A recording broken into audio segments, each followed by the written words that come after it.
Now that is a beautiful car. What year is that? That's a 1910 Stanley, 20 horsepower, small touring car called a Model 71. It was bought by my father in 1946 from a man in Union, New Hampshire. It was restored the first time shortly after that, and then I had it restored professionally in 1998. Oh, well, that explains the condition. It is absolutely pristine, isn't it? Stand by. Now we're going to fire up the Stanley. What we'll show you in 5 minutes really took half an hour. We'll drain 4 or 5 gallons off to allow a little space for steam in the top when we fire up. The first operation here will be to heat up the pilot vaporizer and downpipe to get it hot enough so I can light the pilot light. The original torch is an acetylene torch right here, which you worked and had the light from the tank on the running board, and then this played on the pipes here, but we don't use that anymore. So heating up the pilot is what I'm going to do right now.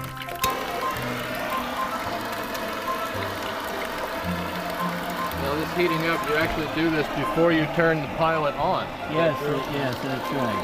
Because we don't burn any fuel as liquid, we burn it as vapor. So we have to have this hot enough so it'll vaporize the fuel before it gets to the pilot nozzle to go in under the little pilot grate. Now I've heated enough with a torch, and I'll keep draining a little more water because we've drained about 2 gallons so far. I close the little peephole there, and I'm going to start to light the main burner.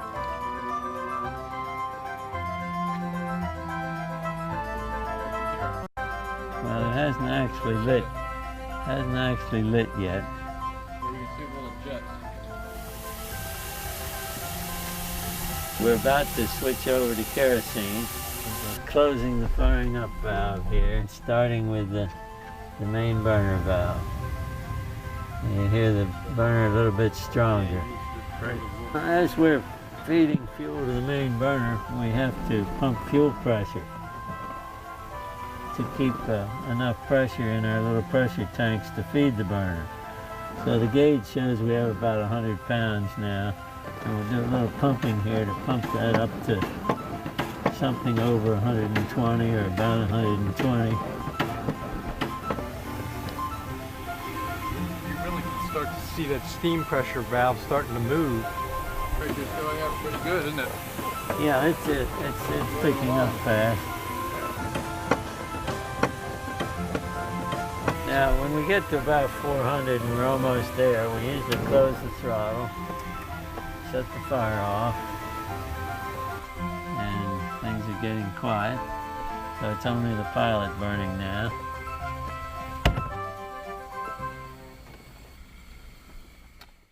I'm glad you enjoyed it.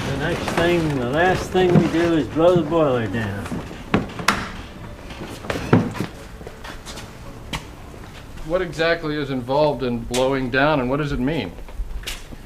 Well, it means keeping the boiler clean. We blow all the water out with the steam pressure behind it, which creates a scouring action inside the boiler, and all the dirt and sediment and grit and whatever might have settled out of the water, chemicals, will blow out with the water.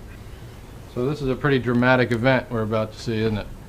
People usually attracts attention. Okay, maybe we'll step back a little. Yep.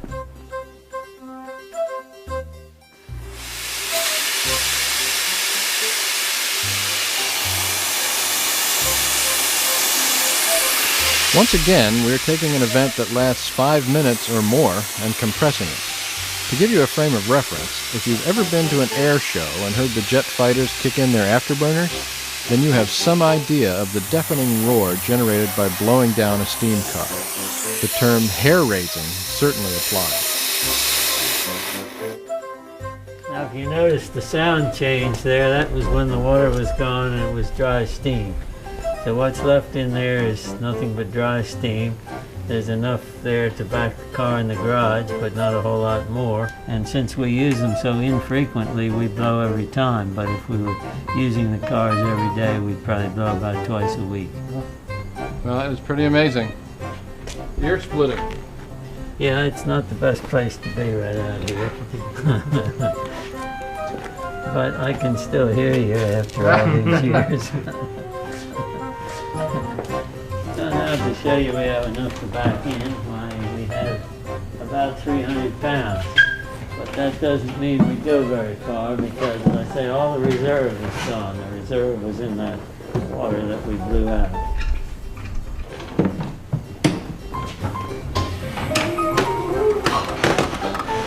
Watching Tom back the car into the garage means it's back to reality, at least for now.